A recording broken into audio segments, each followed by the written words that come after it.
Kawhi Leonard practices and you could even touch him on the court. Darwin Ham said it was crazy that the Lakers fired him, and Lincoln Riley says money leads most players to leave USC football. Good morning. I'm James. This is your daily dose of sports and snark for the greatest sports city in the world, Los Angeles. This is the faithful Angelenos Morning Report. It is December 19th, 2024. One more day in Portland before I head home to the sun. Please let me see the sun. And by the way, we also added a new subscriber to the Angeleno Familia yesterday.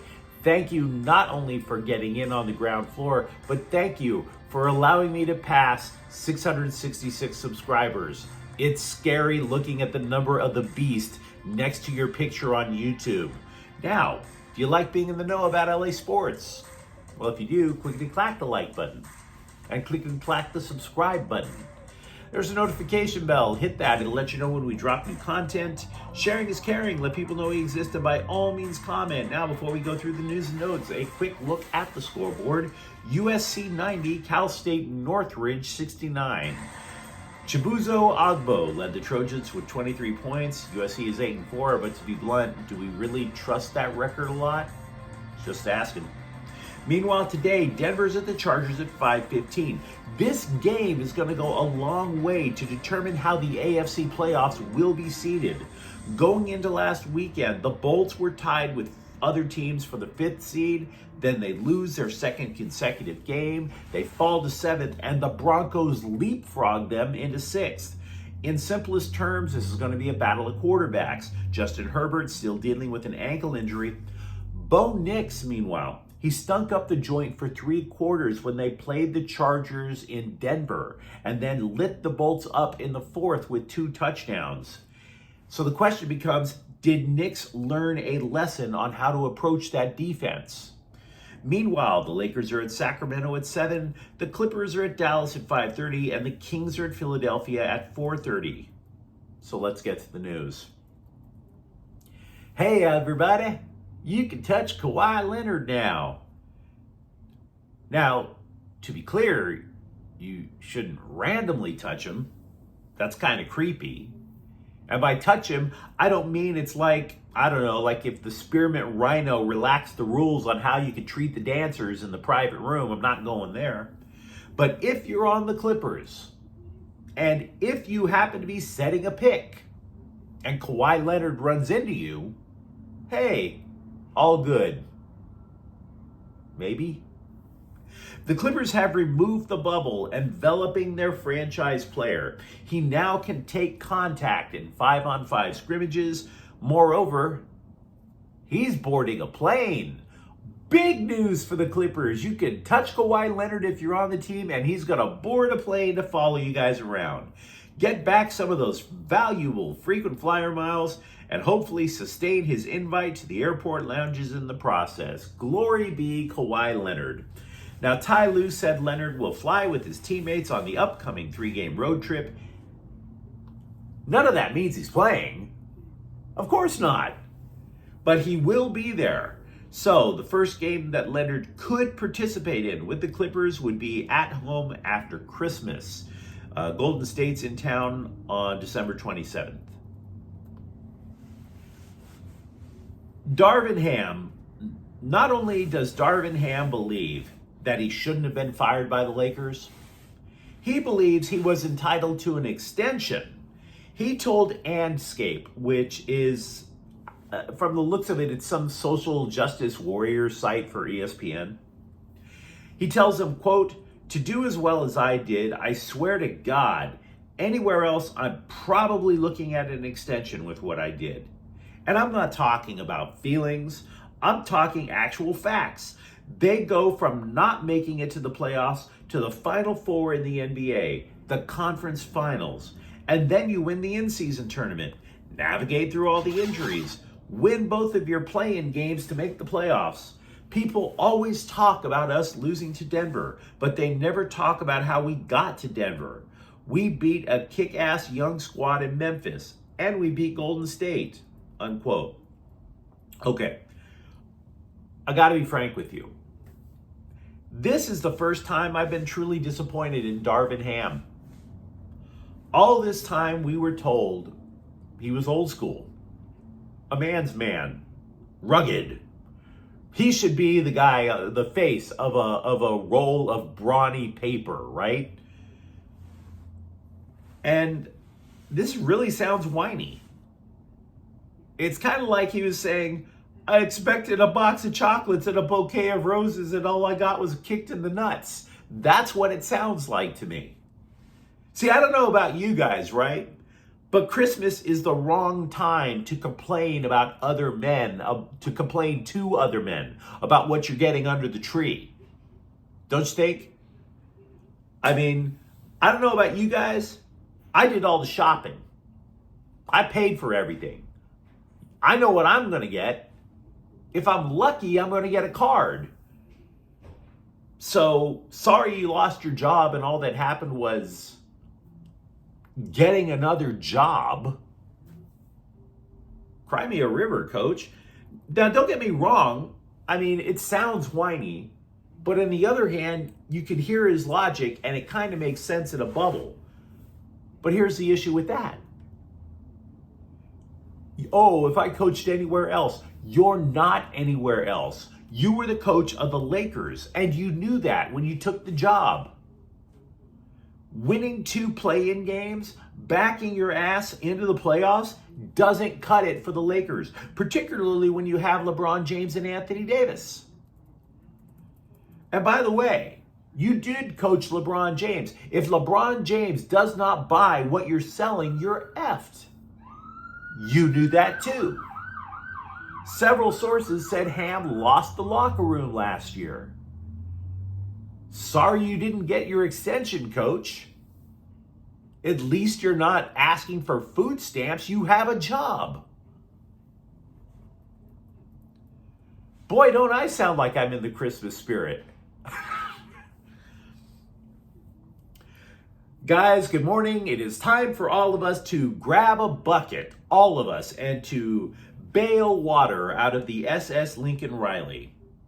I was telling you guys about, we've been talking a lot about USC football over the last few weeks. And I want to be frank, I still was telling you guys, one of the things I was telling you guys is not to worry about some of the players leaving. Not every loss of the 18 players who abandoned, not all of them are big losses. Some of them are going to be easy to fill. Running back, one of those spots. So, former New Mexico running back Eli Sanders is coming to USC. This is according to ESPN. He rushed for more than 1,000 yards last year. He's also said to have real breakaway speed. The one thing he has yet to prove is being able to add to the passing game. Now, that's something that Woody Marks could do. That is something that Travis Dye could do a couple of years ago. But, yeah, you're adding a 1,000-yard rusher, and it's not bad. Speaking of Riley, he spoke yesterday with the LA Daily News and said the program is saying no to players as much as the players are saying no to USC. Now, that sounds a little hard to comprehend when you first hear it. Because it's not like Riley is calling players randomly and telling them, why don't you go to the portal, you little twerp? He's not doing that. I've been talking about this for about a week and a half. Look at the calendar and consider this. Consider this timeline. USC makes a bowl game. Transfer portal opens. The player or the player's people sit there and go, you know what? Let's demand a pay raise for getting to a bowl game. And it's not in the budget. So the player leaves. Because it's not in the budget and USC says, no, we can't give you a raise. Besides that, we're only going to the Las Vegas Bowl. Quote from Riley, the reality is there are just some guys that you either can't or are not going to pay what they want. or you assess their value. If your value doesn't match the money, then it's not going to go well much longer, right? Unquote. Riley said that despite his optimism earlier this year over the financial opportunities made available to USC football through the House of Victory NIL program, you still have a budget. House of Victory is not a bottomless pit of cash. It is not like Scrooge McDuck gets to swan dive into the House of Victory vault and just start breaststroking all over the money. You're not making it rain over every player. Quote, every school, you have a budget, and this is what we got to spend, and you got to decide. It's tough because we're not completely professional, unquote. Riley said USC had consulted business people, NFL front office types to figure out how to construct a roster with a budget, percentages for a quarterback, linebacker, and so on. Now, having said that, there is one little bitty hole to what Riley is saying. Not everybody is talking cash. The Daily News also reported that wide receiver Kyron Hudson left USC over reps, not cash. But as for the other players, it wouldn't surprise me if this was the primary reason. And I also have to tell you, about USC. I spent a lot of energy taking up for Riley. I admit that. But this is not a show. The one thing that I really like about this show is I don't claim to always be right. I'm willing to kick the tires on my own beliefs. So here are some points brought up by The Athletic that suggest that the struggle is real for USC.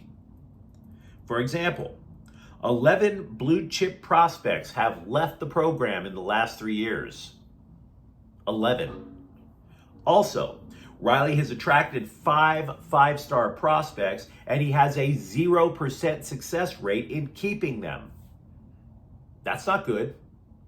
Moreover, the guy's only had one top 10 recruiting class. That was back in 2023. 4 of the 6 top guys in the class, poof, gone.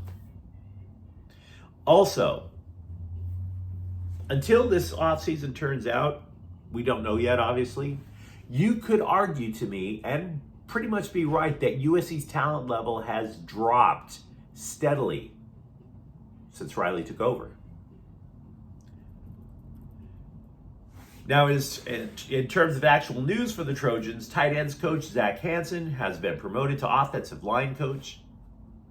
His first assignment, keeping Jaden Mayava alive in the Las Vegas Bowl. 6 offensive linemen have either left the program, either via the portal, or their eligibility is already gone. So, good luck and Godspeed, coach. Meanwhile, the rapid rebuild of the Trojans, my apologies to UCLA. The rapid rebuild of the Bruins continues. Former Arkansas defensive lineman Nico Davier is coming to Westwood. He started for the Razorbacks last year. He recorded 23 tackles. He should be a starter for UCLA, not just because he started in an SEC school, but because of his versatility. He helped at both defensive tackle and defensive end. So yeah, he's going to be pretty damn helpful for UCLA. They also added to the offensive line former Oklahoma player Eugene Brooks. He played mostly special teams last year. We'll see if he upgrades. And Jerry Neuheisel was promoted to assistant head coach, which sounds amazeballs until you remember that Eric Bieniemy was also the assistant head coach. And now look at him. MajorLeagueBaseball.com reports free agent outfielder Teoscar Hernandez wants $65 million over 3 years. Now you compare that to another big free agent outfielder, Anthony Santander, last seen with Baltimore. That dude apparently wants over $100 million, which is kind of hilarious because there is a pundit on MLB Network saying that the more expensive guy is the Dodgers' plan B. I mean, don't get me wrong, Santander hit 44 home runs. But referring to him as Plan B sounds a little, what's the G-rated way of saying this? Booty backward. Pitcher Landon Knack, who is also trying to recover from injury, told a Dodgers blogger that Shohei Ohtani looks pretty good pitching in the offseason. Knack said, quote, "You can tell he's in a really good spot. Being able to watch some of his bullpens as he was coming back was looking really, really good. I mean, obviously, we've seen the stuff that he has. He has probably some of the best stuff in all of baseball. And so I'm kind of excited to see when he gets back," unquote.